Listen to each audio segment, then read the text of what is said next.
Welcome back to another episode of the Greenies, guys. This is a quick video for you just to show you what we've been up to over the last few weeks during the wet weather, what's on the horizon. The weather's been shocking, as you know, and I'm retiring from talking about it at this current moment just because I'm so fed up with it. But we've had blue skies this morning. It's been a great start to the week so far, and it's looking good for the rest of the week. So plenty of golf and plenty of productivity from the green staff as well. As you can imagine, it's been challenging getting the mowers on the greens. They are quite puffy. We had put a fertiliser on the greens a couple of times as well, so there's plenty of growth, and it's just getting the mowers on there to actually nip the height down. It's still soft today, so we've left the height to cut as is, but over the next few weeks everything will be getting dialed in, so height to cut coming down, frequency of cut going up, and it's really slowly switching to performance mode. But we won't get too far ahead because we don't know what the long range forecast is going to be, and we'll sort of just monitor it and manage it as best we can. Every year there's a battle with a fungal disease called Fusarium. It's like an orange spot, which I'll put some pictures as I talk. We'd have a small outbreak a few weeks back, and with the weather it's been difficult to get the spray tank on. We did manage to get the spray tank on the jockey field alongside the lawn sand application that we recently did, has nipped that in the bud. We're just monitoring it, keeping a close eye on it as we go through the weeks, but we're coming into spring. This goes lower and lower each passing week. We've also had some challenges with silver moss in the past. It's a really shiny moss. It's very difficult to manage because there's not a lot of things you can do with silver moss other than remove it physically or sort of scorch the ground. So what we're going to do is put neat lawn sand on these patches of silver moss, and we're going to scorch it. So you'll see some black marks on the greens. It's only short term. Then we'll do the renovations, punch a load of holes in, get a load of sand on top, and then afterwards, once that sand's gone, we will have a look, and if we need to plug those areas and move them to the sides of the greens, we will. So over the last few weeks we have been doing a lot of painting. So the tee yardage posts have all been renovated, the fairway yardage posts have been renovated, and we've also got the mowers out as much as we possibly can during this wet period, just making sure that the course stays well presented throughout this winter season.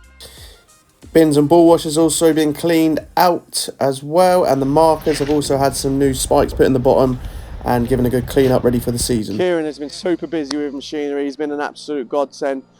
Cylinders are looking sharp, ready for the new season. I'll put some videos of him doing that. He's also spent a lot of time replacing bearings and any sort of wear and tear on the machines over the last season. And then we've also cleared out some of the borehole drain covers out here, cleaned them out, put some new shingle in, and also lifted the lids and raised them level to the ground as they were a little bit of a trip hazard in the past. The fourth tee, so the fourth tee is coming along really well. The 1239 we've applied has certainly given that a good boost. It's starting to fill out and it's looking really good. So I'll put a picture on so you can see it. I had a couple of queries about the path design. Now the path's not finished yet, there's still some more path material to be applied. However, the way we've designed it is slightly different to what we've done in the past, where we've had sort of just paths going straight with one exit, which then leads to a lot of wear at the edge of the paths, and you know, there's not much grass coverage. Gone for a design where we can sort of manage the wear differently.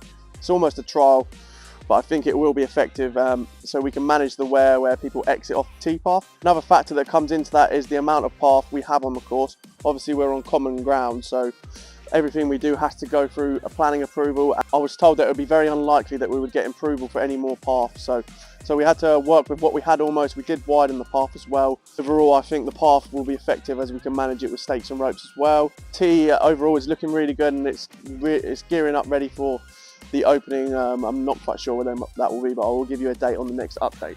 We've got greens renovations coming up, so 11th of March is when we start. So we do the front nine on the Monday, back nine on the Tuesday. We are looking to start the practice greens this week as a trial.